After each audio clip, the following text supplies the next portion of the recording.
Okay, alright, so this is it. This is the voice coming out of the mask. It seems pretty loud on the inside, and it seems pretty good on the outside too. Yeah, and the audio coming out of this is great.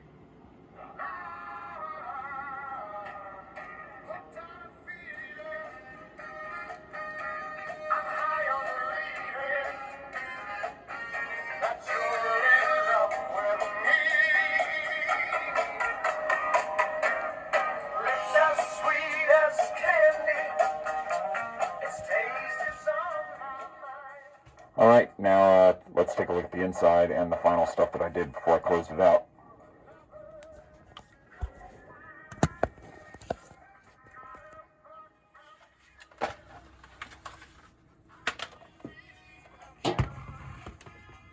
Okay, so that was audio coming from the helmet.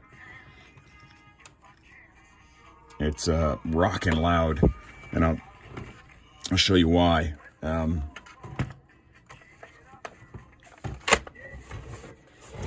And if you don't know already, let me pause this. This helmet actually has a separation joint here, and it doesn't lock appropriately unless you shift it in. It actually does have a slide back and forth to facilitate this opening, which makes a huge difference when it comes to locking the helmet, which I only I only noticed it because of the fact that I completely disassembled it and I thought it was slipping out, but it actually is part of it to support the ability to open up. But the benefit of ensuring that it's completely shut is, if you watch the previous video, excuse me, it's like I've got laryngitis or something, where I tested out putting the speaker on the back and was really impressed with it, but didn't want to go through the trouble of remoting it back there. If you get it to lock completely, it gets the echo effect, or it gets the resonance going through the entire helmet, so it then becomes part of it and it echoes. Or I say echo, but it's really just reverberating. Okay, so let's see this. So I'm just going to play the music just so you can see the difference here.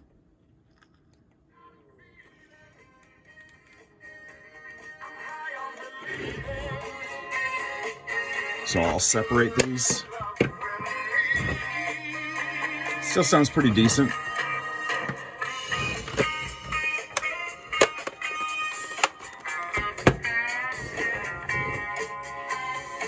It just gets even better with this.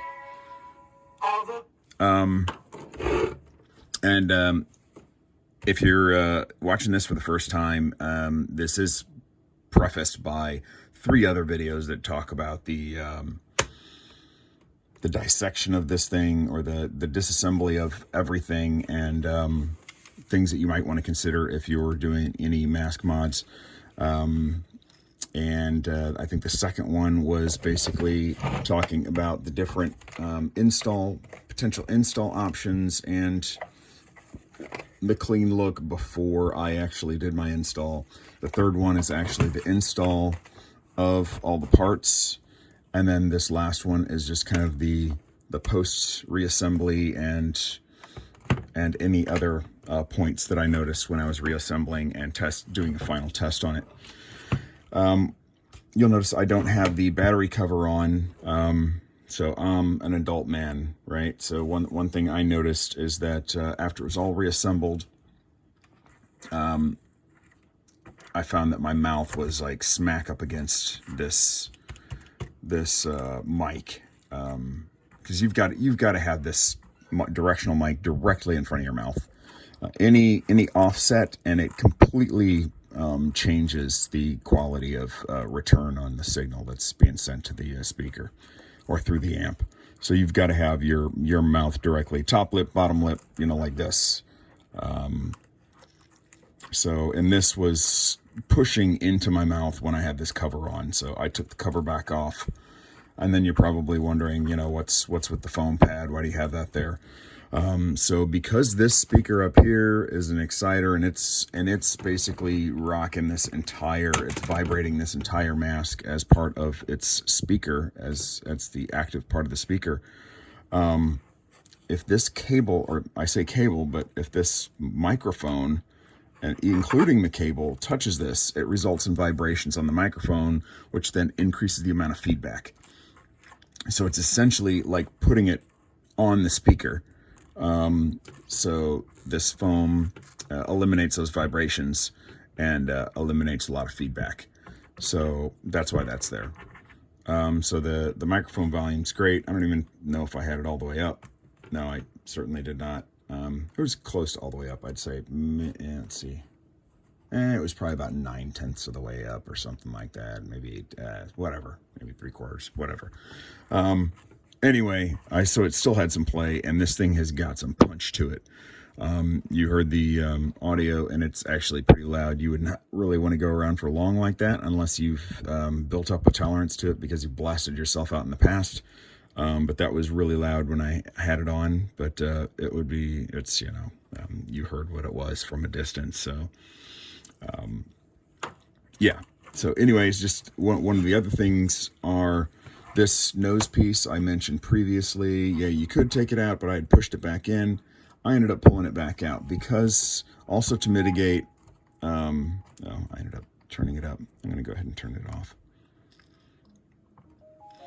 I had to mitigate part of the challenge of this mic trying to get inside my mouth after reassembling everything. And I had this pushed all the way in to kind of, you know, factory type setup.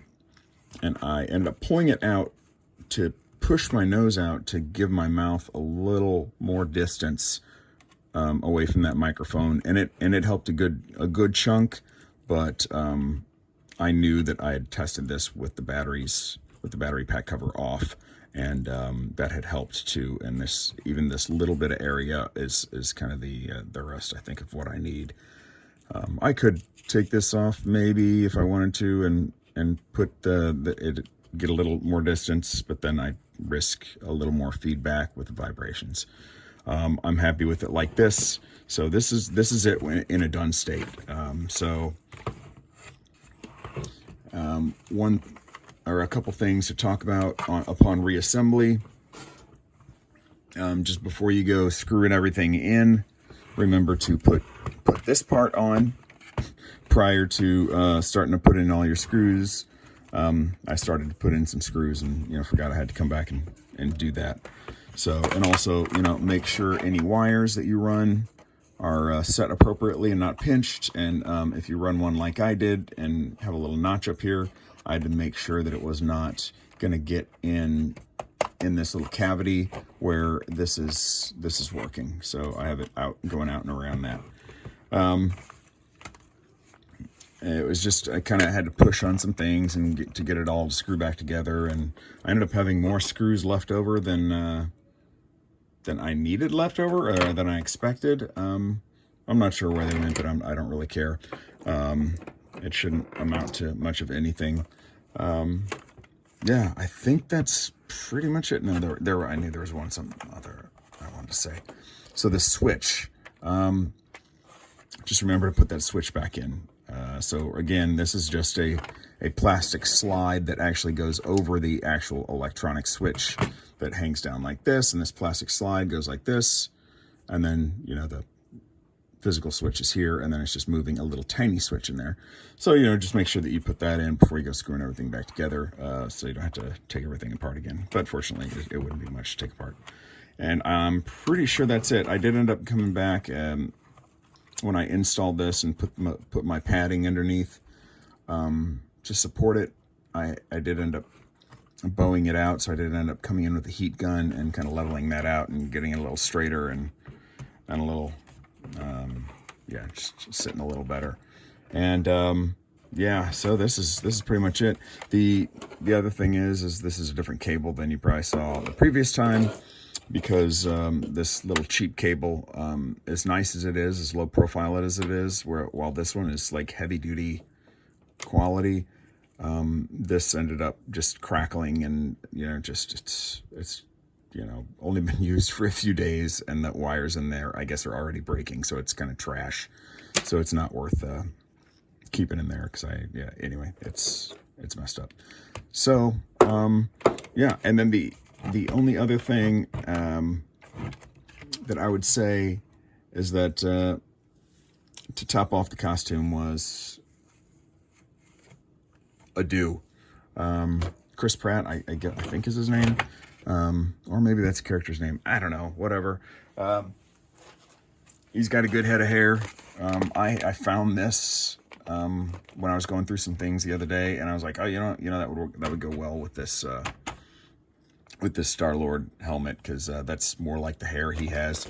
So this is like Walmart, $15. I'm pretty sure that's where I got it. Oh, or no, it actually may have been one of the local stores in Arlington, Virginia. But anyway, you saw what it was. It's pretty cool. It's got like little sideburns, but yeah, he's got a pretty full head of hair. I pretty much keep a military cut most of the time, so that would not look, appropriate or accurate or whatever if you're trying to go for more accurate. But yeah, so just for the final rehash before I close this thing out, if this is the first time you're actually seeing any of this series, again, I said it's a 4-video series. What this is just an audio amp ad to the Star-Lord helmet. I started off with this bad boy.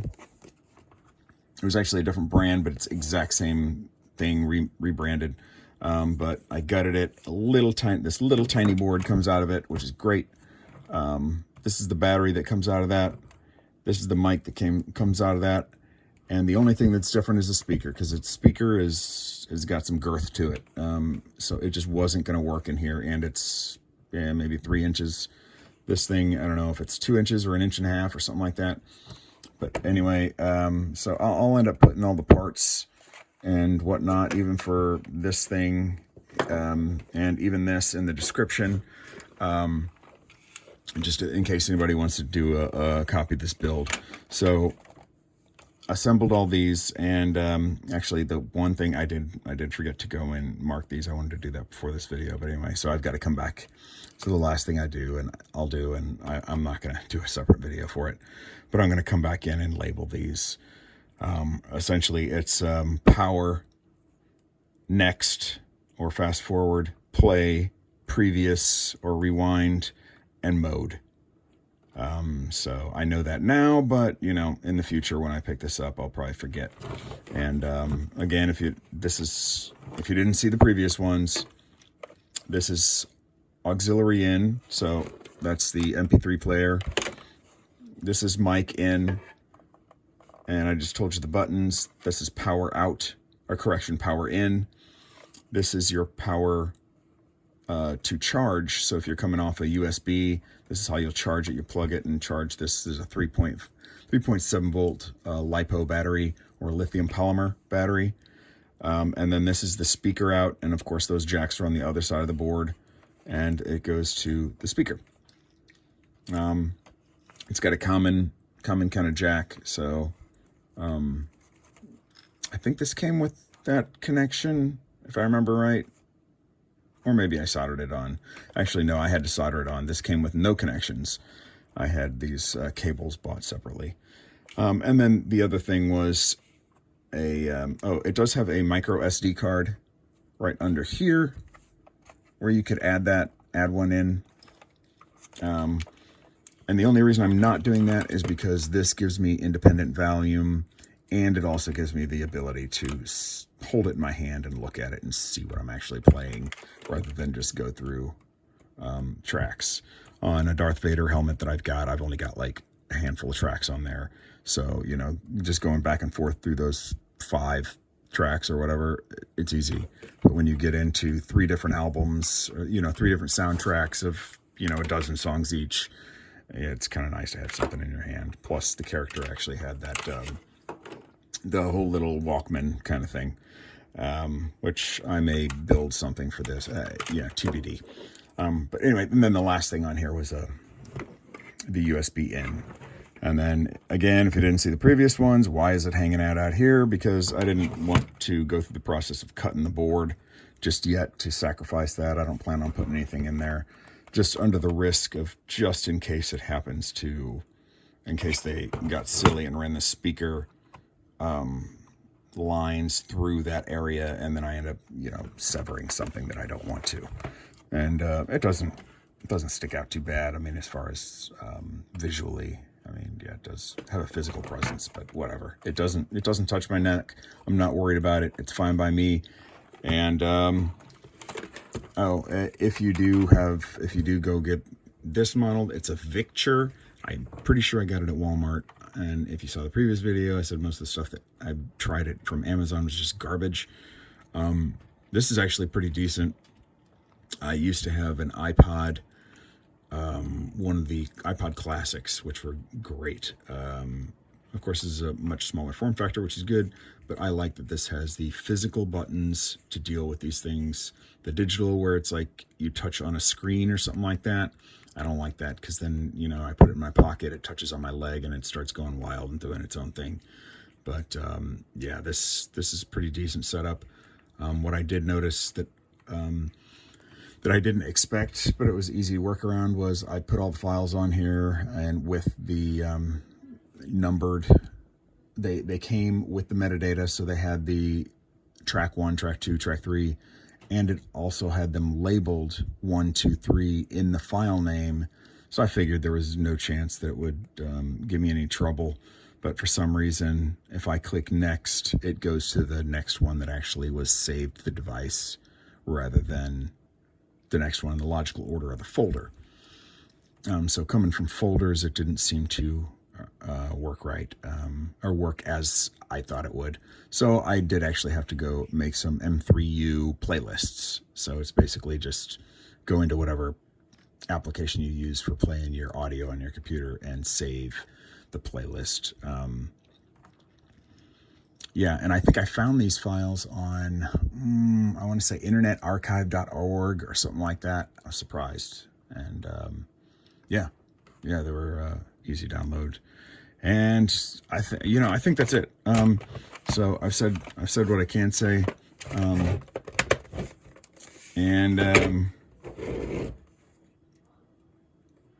Yeah. Well, the other thing is just a reminder, in case you didn't see the previous ones, it does have the light up eyes. That still works. There is still the ability to run Bluetooth through this to these internal speakers. Again, all it does by default is just feed you audio internally. It's not designed to be loud for other people. It's just loud enough for you to hear.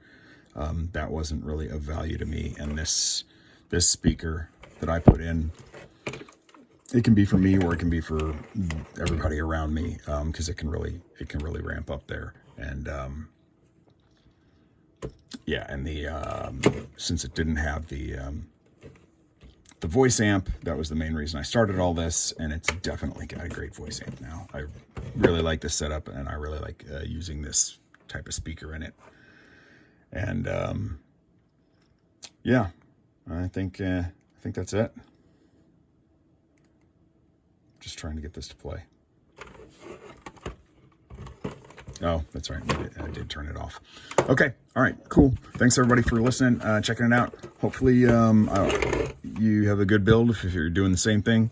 That's it from me. Take care. Leave a thumbs up, subscribe, and take care. I'm out.